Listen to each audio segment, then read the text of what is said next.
Here's what really be going on. Between 1859 and 1871, he, Pike, worked out a military blueprint for 3 world wars and various revolutions throughout the world, which he considered would forward the conspiracy to its final stage in the 20th century. Again, I remind that these conspirators were never concerned with immediate success. They always operated on a long-range view. Rothschild had spread a story that Napoleon had won that battle. That had precipitated a terrific panic on the stock market in England. All stocks had plummeted down to practically zero, and Nathan Rothschild bought all the stocks for virtually a penny on its dollar values. That gave him complete control of the economy of Britain and virtually of all Europe.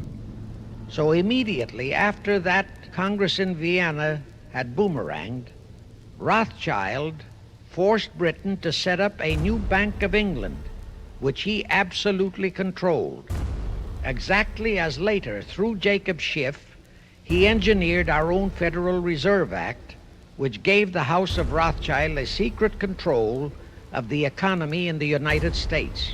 The First World War was to be fought so as to enable the Illuminati to destroy Tsarism in Russia, as vowed by Rothschild after the Tsar had torpedoed his scheme at the Congress in Vienna, and to transform Russia into a stronghold of atheistic communism.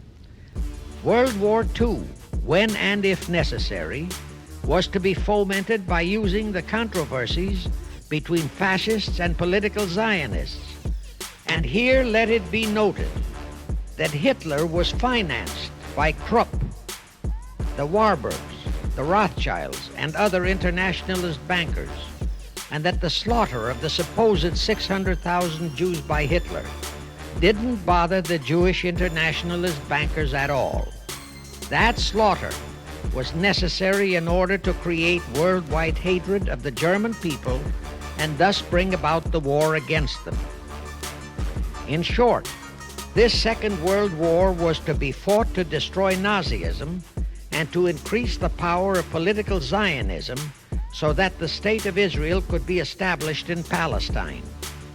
World War III is to be fomented by using the so-called controversies the agents of the Illuminati, operating under whatever new name, are now stirring up between the political Zionists and the leaders of the Muslim world. That war is to be directed in such a manner that all of Islam and political Zionism, Israel, will destroy each other, while at the same time the remaining nations, once more divided on this issue, will be forced to fight themselves into a state of complete exhaustion, physically, mentally, spiritually, and economically. If you don't know who NetanYahu is, check it out. NetanYahu's political career kicked off in 1988 when he joined Israel's far-right Likud party and won a seat in the Knesset, Israel's parliament. The Likud party's hardline platform emphasizes settlement and rejects the idea of a Palestinian state. Netanyahu would later become party chairman and was elected prime minister for the first time in 1996. His first term would be short-lived, however, after agreeing to limited withdrawals from the West Bank angered his far-right supporters and the first of several corruption scandals tainted his image. Netanyahu was defeated in the 1999 election. He briefly retired from politics until he was appointed Israel's foreign minister in 2002 and then finance minister in 2003, a position he would later resign from in protest of a planned withdrawal from the Gaza Strip.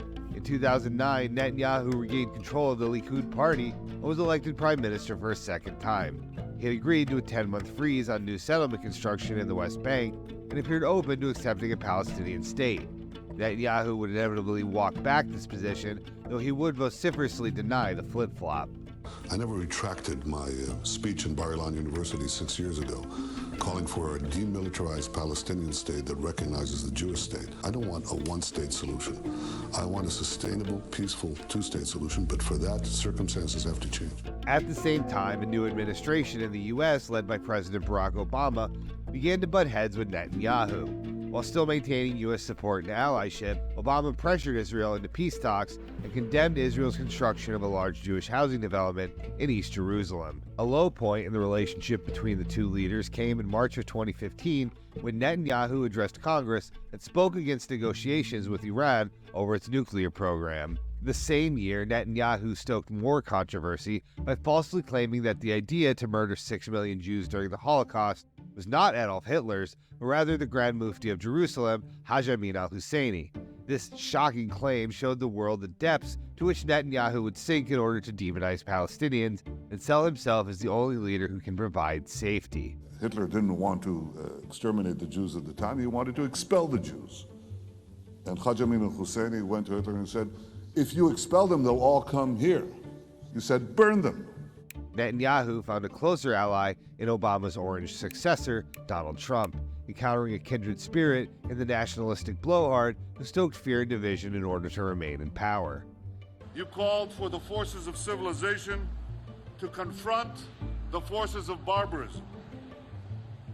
Mr. President, for 69 years, Israel has been doing precisely that.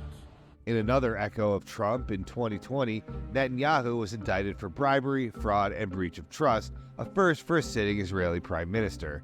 In response, Netanyahu swung even further to the right, embracing populist and nationalist partners in 2022 to form the most right-wing government in Israel's history. One of the government's first actions was to propose sweeping judicial reforms that further strengthened Netanyahu's legislature, prompting massive protests throughout the country.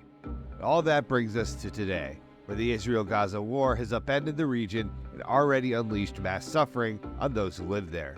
Netanyahu, whose approval rating was already in the toilet before the conflict escalated, is facing massive backlash.